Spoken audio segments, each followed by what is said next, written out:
ಸ್ನೇಹಿತರೆ, ನಿಮಗೆಲ್ಲರಿಗೂ ಕೆಪಿಟೆಕ್ ಕನ್ನಡ ಯೂಟ್ಯೂಬ್ ಚಾನಲ್ಗೆ ಸ್ವಾಗತ. ಸ್ನೇಹಿತರೆ, ಯಾರೆಲ್ಲ ಗೃಹಲಕ್ಷ್ಮಿ ಯೋಜನೆಯ 2,000 ರೂಪಾಯಿ ಹಣವನ್ನು ಪಡೆಯುತ್ತಿದ್ದೀರಿ ಅವರಿಗೆಲ್ಲ ಒಂದು ಭರ್ಜರಿ ಗುಡ್ ನ್ಯೂಸ್ ಬಂದಿದೆ. ಹೌದು ಸ್ನೇಹಿತರೆ, ಗೃಹಲಕ್ಷ್ಮಿ ಯೋಜನೆಯ 8ನೇ ಕಂತಿನ ಹಣವನ್ನು ಇವತ್ತು ಜಮಾ ಮಾಡುತ್ತಾರೆ ಎಂದು ತಿಳಿಸಿದ್ದಾರೆ. ಹಾಗಾದ್ರೆ ಇವತ್ತು ಯಾವೆಲ್ಲ ಜಿಲ್ಲೆಗಳಲ್ಲಿ 8ನೇ ಕಂತಿನ ಹಣವನ್ನು ಜಮಾ ಮಾಡುತ್ತಾರೆ ಎಂಬುದನ್ನು ನಾನು ನಿಮಗೆ ಈ ವಿಡಿಯೋದಲ್ಲಿ ತಿಳಿಸುತ್ತೇನೆ. ಇದರಲ್ಲಿ ನಿಮ್ಮ ಜಿಲ್ಲೆಯು ಇರಬಹುದು, ಹಾಗಾಗಿ ವಿಡಿಯೋನ ಸ್ಕಿಪ್ ಮಾಡದೆ ಕೊನೆ ತನಕ ನೋಡಿ. ಮತ್ತು ನಿಮ್ಗೇನಾದರೂ ಈ ವಿಡಿಯೋ ಇಷ್ಟ ಆದರೆ ವಿಡಿಯೋಗೊಂದು ಲೈಕ್ ಮಾಡಿ, ಹಾಗೂ ಇದೇ ರೀತಿ ಸರ್ಕಾರದ ಯೋಜನೆಯ ಮಾಹಿತಿ ನಿಮಗೆ ಆದಷ್ಟು ಬೇಗ ತಿಳಿಯಲು ನಮ್ಮ ಚಾನಲ್ ಅನ್ನು ಸಬ್ಸ್ಕ್ರೈಬ್ ಮಾಡೋದನ್ನ ಮಾತ್ರ ಮರಿಬೇಡಿ. ಸರಿ, ಹಾಗಾದ್ರೆ ಸಮಯವನ್ನು ವೇಸ್ಟ್ ಮಾಡದೆ ವಿಡಿಯೋನ ಶುರು ಮಾಡೋಣ. ಹೌದು ಸ್ನೇಹಿತರೆ, ಇವತ್ತು ಸೋಮವಾರ ಈ ಎಲ್ಲ ಜಿಲ್ಲೆಗಳಲ್ಲಿ 8ನೇ ಕಂತಿನ ಹಣವನ್ನು ಜಮಾ ಮಾಡುತ್ತಾರೆ ಎಂದು ತಿಳಿಸಿದ್ದಾರೆ.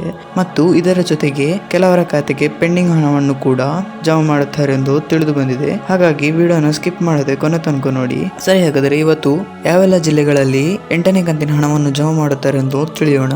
ಅವುಗಳು ಯಾವುದೆಂದರೆ ಗುಲ್ಬರ್ಗ, ಬೆಳಗಾವಿ, ರಾಯಚೂರು, ಹಾವೇರಿ, ಉತ್ತರ ಕನ್ನಡ, ಶಿವಮೊಗ್ಗ, ಚಿತ್ರದುರ್ಗ, ತುಮಕೂರು, ಉಡುಪಿ, ಚಿಕ್ಕಮಗಳೂರು, ಹಾಸನ, ದಕ್ಷಿಣ ಕನ್ನಡ, ಬೆಂಗಳೂರು ಗ್ರಾಮಾಂತರ, ಮೈಸೂರು ಮತ್ತು ಮಂಡ್ಯ ಈ ಎಲ್ಲ ಜಿಲ್ಲೆಗಳಲ್ಲಿ ಇವತ್ತು 8ನೇ ಕಂತಿನ ಹಣವನ್ನು ಜಮಾ ಮಾಡುತ್ತಾರೆ ಎಂದು ತಿಳಿಸಿದ್ದಾರೆ. ಈ ಇಷ್ಟು ಜಿಲ್ಲೆಗಳಲ್ಲಿ ನಿಮ್ಮ ಜಿಲ್ಲೆಯು ಇದ್ದರೂ ನಿಮ್ಮ ಖಾತೆಗೆ ಇಂದು ಹಣವನ್ನು ಜಮಾ ಆಗುತ್ತದೆ.